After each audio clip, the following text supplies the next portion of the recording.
জাতীয় ঐক্য নষ্ট হয় এমন বক্তব্য দেয়া থেকে বিরত থাকতে রাজনৈতিক দলগুলোর প্রতি আহ্বান জানিয়েছেন বিএনপি মহাসচিব মির্জা ফখরুল ইসলাম আলমগীর।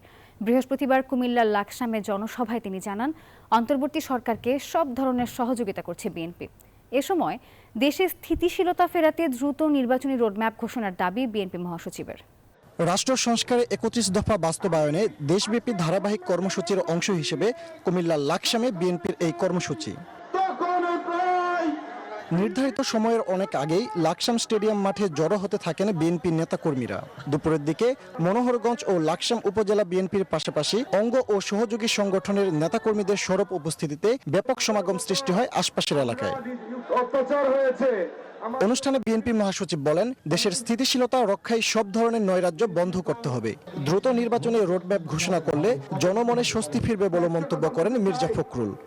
দয়া করে আপনারা দেশের মানুষের দিকে তাকান, দয়া করে দেশকে আর অস্থিতিশীল করবেন না, দয়া করে দেশকে আর নৈরাজ্যের দিকে নিয়ে যাবেন না।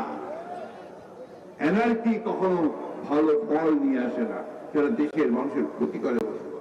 এ সময় ঐক্য বিনষ্ট হয় এমন বক্তব্য না দিতে রাজনৈতিক দলগুলোর প্রতি আহ্বান জানান মির্জা ফখরুল। আমার একটা অনুরোধ আছে আপনাদের কাছে যে আমরা অযথা নিজেদের মধ্যে তর্ক বিতর্ক, নিজেদের মধ্যে বিভেদ সৃষ্টি করব না, আমরা ঐক্যবদ্ধ থাকি। এই কথাটা আমি আপনাদের সবকে জেনে বলছি, এটা খুব বেশি প্রয়োজন আজকে আপনাদের। শুধু একসঙ্গে নয়, সমগ্র বাংলাদেশে এই ঐক্যটা সবচেয়ে বেশি দরকার। এছাড়া দ্রুত নির্বাচনে রোডম্যাপ ঘোষণা, নিত্যপণ্যের দাম সহনীয় রাখা সহ 4 দফা দাবিতে দেশের 8 জেলায় সমাবেশ করেছে বিএনপি।